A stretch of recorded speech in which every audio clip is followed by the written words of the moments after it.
راقت نفسي بنور من فؤادي حينما رأى عمر بھائی مجھے آپ سے ایک بات پوچھنی ہے۔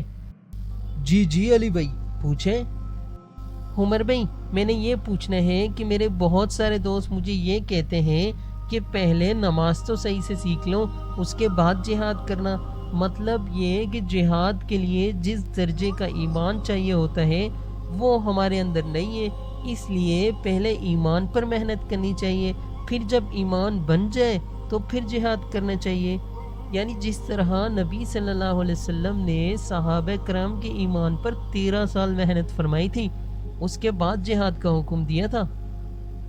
دیکھیں علی بھائی میں آپ کو یہ بات سمجھاتا ہوں۔ سب سے پہلے تو یہ بات ذہن میں ڈال دینی چاہیے کہ نبی صلی اللہ علیہ وسلم نے کسی ایک صحابی کے ایمان پر 13 سال محنت نہیں کی، بلکہ نبوت ملنے کے پہلے ہی دن تو کوئی شخص ایمان نہیں لایا تھا۔ سب سے پہلے جس شخص کے سامنے آپ صلی اللہ علیہ وسلم نے وحی والے واقعے کو بیان فرمایا تھا وہ تو آپ صلی اللہ علیہ وسلم کی زوجہ حضرت خدیجہ رضی اللہ تعالیٰ عنہ ہے، مگر وہ تو نبوت کے 13 سال بعد زندہ ہی نہیں رہی تھی۔ اور علی بھائی حضرت ابو بکر رضی اللہ تعالیٰ عنہ، حضرت علی رضی اللہ تعالیٰ عنہ، حضرت زید بن حارثہ رضی اللہ تعالیٰ عنہ پہلے ہی دن تو ایمان نہیں لائے تھے نا۔ نہ معلوم کس نے یہ بات چلا دی اور کہاں سے یہ بات چل گئی کہ نبی صلی اللہ علیہ وسلم نے پہلے 13 سال محنت کی اس کے بعد جہاد۔ قابل غور بات تو یہ ہے کہ اگر جہاد کے لیے ایمان مضبوط ہونے کی ضرورت ہے تو اس کی وجہ یہ ہو سکتی ہے کہ جہاد میں مشکلات کیونکہ بہت زیادہ ہوتی ہیں جن کو برداشت کرنا پڑتا ہے، اس کے لیے یعنی ان مشکلات کو برداشت کرنے کے لیے مضبوط ایمان چاہیے۔ لیکن چلو مان بھی لوں کہ مکہ میں صحابہ کرام کے ایمان پر 13 سال محنت ہوئی اس کے بعد جہاد کا حکم دیا گیا، تو جو صحابی مدینہ میں مسلمان ہوئے ان کے ایمان پر اتنی محنت کیوں نہیں کی گئی؟ ان کو بنا ایمان کی محنت کرنے کے کیوں جہاد کے میدانوں میں کھڑا کر دیا گیا تھا؟ علی بھائی آج تو مجاہدین پر الزام ہے کہ بنا ایمان کی محنت کے بچوں کو جہاد میں لے جاتے ہیں اور مروا دیتے ہیں، تو مدینے میں جو لوگ مسلمان ہوئے اور بغیر محنت کے وہ جہاد میں گئے اور شہید ہو گئے، اب بقول آپ کے ایمان کمزور ہونے کے ساتھ میدان جنگ میں جانے کی ذمہ داری کس کے سر پر ہوگی، جبکہ نبی صلی اللہ علیہ وسلم تو انہیں خوشخبریاں دے رہے ہیں۔ دیکھیں علی بھائی ایک واقعہ صرف سناتا ہوں آپ کو۔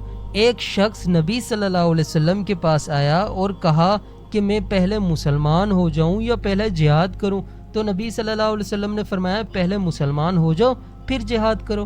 تو اس شخص نے کلمہ پڑھا، مسلمان ہوا اور میدان میں چلا گیا جنگ کے لیے اور لڑتا ہوا شہید ہو گیا۔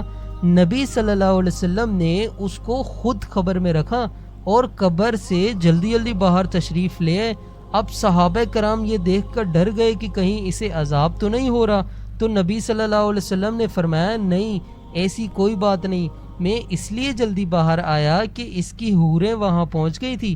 پھر نبی صلی اللہ علیہ وسلم نے فرمایا کہ اس شخص نے اعمال تھوڑا کیا ہے مگر اجر بہت زیادہ حاصل کر لیا۔ اب ذرا غور کریں، نہ تو اس شخص کے ایمان پر محنت ہوئی بلکہ اس صحابی کو نماز تک کا موقع نہیں ملا، بس کلمہ پڑھا، جہاد کے میدان میں چلا گیا اور شہید ہو گیا۔ پھر نبی صلی اللہ علیہ وسلم نے حوریں اور جنت کی بشارت کس طرح دے دی؟ عمر بھائی اس دور کے حساب سے بتائیں نا۔ علی بھائی دیکھیں اگر اس دور میں ایمانی کمزوری کی وجہ سے جہاد میں شامل نہ ہونے کا مفروضہ تسلیم کر لیا جائے تو نعوذ باللہ اللہ تعالیٰ پر الزام ہوگا کہ ایسی چیز کا حکم دے دیا جس پر عمل ممکن ہی نہیں ہے، کیونکہ جب نبی صلی اللہ علیہ وسلم کی زیارت اور صحبت کے باوجود صحابہ کے ایمان کو 13 سال لگ گئے تھے تو ہمارا ایمان تو بن ہی نہیں سکتا، پھر جہاد کو فرض کرنے کا کیا فائدہ؟ حالانکہ حقیقت یہ ہے کہ جہاد ایک ایسا فریضہ ہے کہ اس پر عمل کرنے سے ناقص اور کمزور ایمان لوگوں کا ایمان بھی کامل ہو جاتا ہے، اس سے ایمان بڑھتا ہے، کیونکہ جہاد میں اللہ کی مدد کے واقعات کا مشاہدہ ہوتا ہے اور شہداء کے خون کی خوشبو ایمان کو تازہ کر دیتی ہے علی بھائی۔ عمر بھائی مجھے اب یہ بات اچھے سے سمجھ آ گئی ہے، مطلب یہ ہے کہ جتنے ایمان سے نماز ہو جاتی ہے اتنے ایمان سے انشاءاللہ جہاد بھی ہو جائے گا۔ یہ تو بس لوگوں کی بنائی ہوئی باتیں ہیں کہ پہلے ایمان بناؤ پھر جہاد کے لیے جاؤ۔